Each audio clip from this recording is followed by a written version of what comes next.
So the first episode is the introduction. So this, I guess, is the second episode. What's equal to volts times amps? Before you do, you see here we have a box, and there's some stuff in it. But before we're going to fill that box, we need to know what we're going to fill it with, because I fill that with stuff that is just completely unsuitable.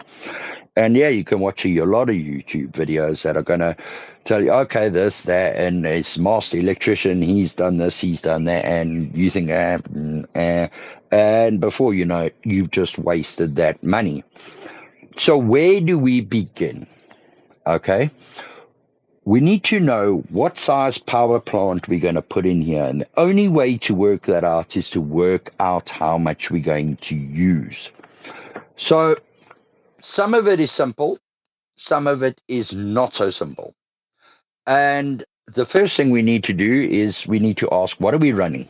Now, you cannot say, okay, well, I've got a fridge, it's 100 watts. Because watts is volts times amps. Remember, what we are taking out of that inverter, we need to put in. And that rule is applicable to everything. From the minute you switch something on all the way to your solar panel, one rule. Watts equals volts times amps. So first we need to use what are we going to be running concurrently? And what is our peak usage going to be? And I say usage, not amps, not volts. Usage, which is peak power, which is watts, which is volts times amps. Right, so I think we're getting how important watts equals volts times amps is. I'm going to be running a little kettle, right? So picture the scenario. It's evening, I'm in the caravan, I want a cup of tea, fridge is running, and I'm watching a bit of TV. So I have worked out that this fridge uses 100 watts when it's running.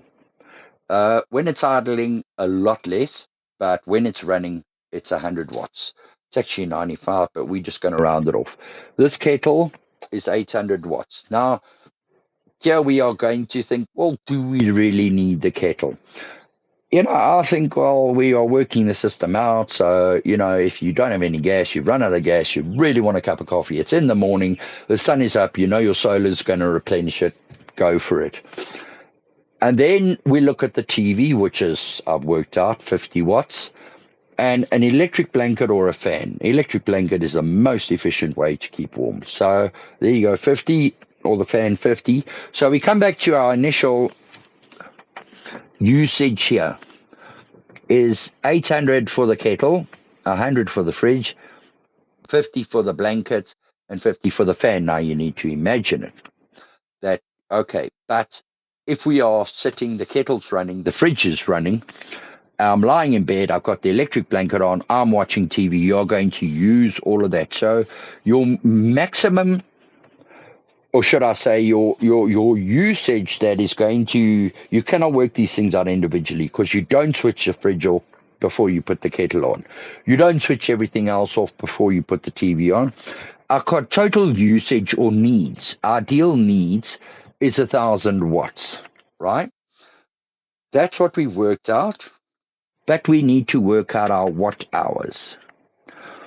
And so your inverter size is dependent on that, but your batteries and solar is dependent on your watt hours.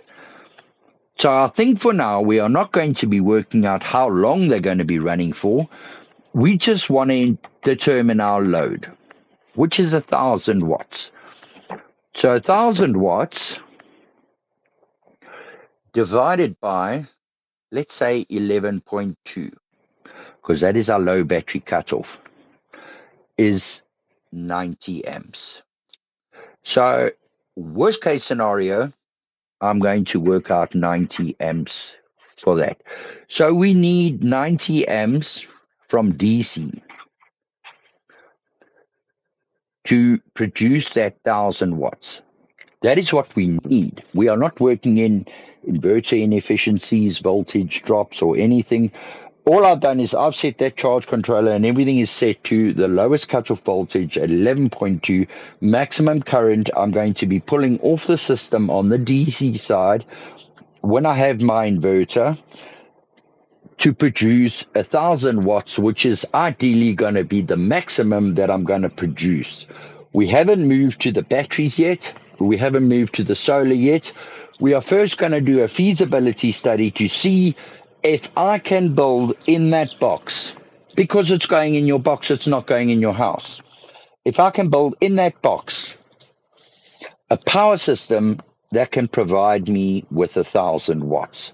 So right now, I have a very good idea of what I'm going to be using. But wait, there's more. Because we still have lights that are running off 12 volts. I've just counted up the AC side. We've got lights. We've got our fan, 12 volts. We've got the router.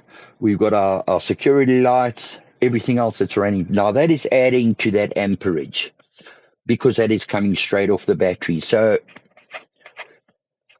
let us make, the water pump also, let us make that 100 amps, and we take it from there.